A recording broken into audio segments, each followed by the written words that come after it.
Investment in culture really does contribute to the strategic priorities of the European Union. The most obvious contribution is, of course, social and economic. The European cultural and creative sectors are also a dynamic trigger for economic activities and jobs throughout the European Union. This contribution is gaining recognition in the Lisbon Strategy for Growth and Jobs. Your sectors of activity are now seen as key elements for Europe's economic revival in view of their role as drivers of growth, job creation and innovation. The cultural sector contributes more to Europe's gross domestic product than, for instance, the car industry or the chemical industries. I'm not reducing culture to an industry, but it is important to underline also the economic value of culture. As Commissioner Figel just said, our study, the study that we have asked to be completed, shows precisely that there is also an important economic and employment dimension in the cultural activities. But the Lisbon strategy is not just about economy, it's also about creating greater social cohesion in a dynamic society. And for us, culture is part of Europe's extraordinary potential, and we must use it to the full. Like education, culture helps to create an inclusive society. It helps to reduce poverty and exclusion. It is of strategic importance at local level in terms of social regeneration. And Europe needs creative cities that invest in culture and creativity. Creative cities make for creative and inclusive communities. They are part of Europe's response to the challenge of its increasingly diverse societies. But creativity can also be taught. We can also learn about creativity. Of course, artists have their own special talents, but those talents are frequently nurtured through years of training. We need to make sure that we bring education and culture together to foster that creativity. In 2009, we will focus our programs on lifelong learning, youth and culture, on promoting creativity. The Commission has even proposed declaring 2009 the European Year of Creativity and Innovation. In fact, it was an idea that was born in the Commission. Jan Figel was at its origin, speaking about creativity, and we have decided to link creativity with innovation, precisely to underline a very important point, that it is not just, when we speak in Europe about innovation, it's not just about science and technology. Innovation is also about artistic and cultural creativity, and we are trying to link the two aspects. I believe that's an enormous potential in this, also from a broader cultural point of view and also from an economic point of view. Because in this society, in this globalized economy we have now, more and more we need to establish the synergies between what is the function, namely given to us and taught to us by engineers, and what is the meaning, and what is the value added of meaning. And to link the humanities, the classic humanities, to the potential of science and technology, as we are already seeing in some of the most advanced computer sciences and intelligence societies. We will also support the efforts in the member states to modernize their education systems and cultivate the creative skills of today's students and tomorrow workers and entrepreneurs.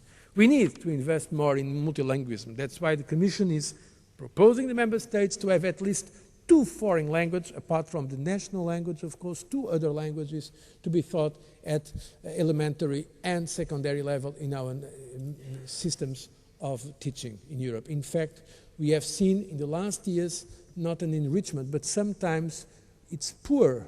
The level of knowledge of foreign languages is poorer today than it was some years ago. I want to stress that cultural and economic objectives are not, of course, mutually exclusive. I'm firmly convinced that Europe's cultural diversity is one of its most powerful assets in the global economy, because it is about curiosity, as it was said by the rapporteurs. It is about acceptance, not just tolerance. Because Europe, we are ourselves, and the European Union, a school, an experiment, a laboratory of globalization. And if by culture we deepen this understanding of the differences, we will be in a good place to manage and to shape the globalization of this 21st century.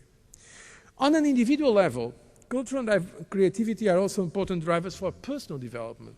Culture acts as a social regulator because it is an important tool for improving individual well-being and social bonds. Intercultural dialogue must be a priority in the multicultural reality of our European societies. When social realities are often mixed together with cultural prejudices, this dialogue is crucial if we want to build a more cohesive society. The European Year of Intercultural Dialogue, that was also proposed by the Commission and that will be the next year, 2008, will provide momentum to what should become a long-lasting process. What I'm asking you all today is to contribute to this European Year because we have no intention of giving it a merely symbolic value. We really want to invest political capital in this European Year of Intercultural Dialogue. It is also part of the European Union's credibility vis-à-vis third countries that we set the example at home. Our commitment to fostering intercultural dialogue within our societies should ease the process of developing intercultural dialogue with third countries. Culture, diversity, and intercultural dialogue have become major challenges for a global order based on peace, mutual understanding, and respect for shared values. This is crucial to ensuring stability in Europe and in the rest of the world. The cultural dimension of Europe means that we Europeans have to enhance cultural dialogue with our partners abroad. In fostering this dialogue, we promote our values and encourage our partners also to share them, and we are at the same time, of course, listening, curious, and able to accept other values. But there is a European way of promoting intercultural dialogue. In the field of external aid, for example, in the joint fight against poverty, the priorities of our partner countries sometimes do not include culture and concentrate more on economic projects. The Commission makes huge efforts to adapt all projects to the cultural needs of our partners and to develop the cultural dimension as an integral part of overall assistance. Let me flag another initiative of the European Commission I am particularly attached to. We are proposing to create an European Union ACP Cultural Fund to support cultural projects in the African, Caribbean and Pacific countries. What we want to do there is to support distribution and, in some cases, the production of ACP cultural goods. This is a perfect example of our approach to cultural cooperation, giving a helping hand to the prosperity of our partners thanks to their living cultures. In our overall ambition to encourage intercultural dialogue, I believe the cultural sector has a major role to play in bringing the added value of culture and creativity to the projection of fundamental European values. I'm talking about respect for diversity, tolerance, I would prefer to say acceptance, and the fight against racism and discrimination, for example.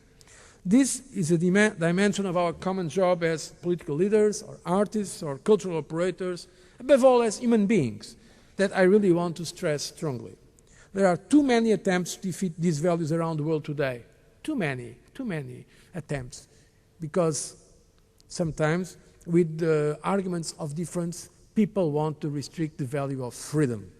We cannot and we will not oppose them naively.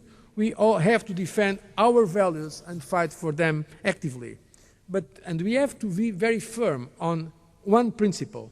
For Europe, these values are not and will never be negotiable. The value of freedom of expression, the value of freedom of thought, the value of freedom of cultural creation. This we cannot negotiate. This we should defend.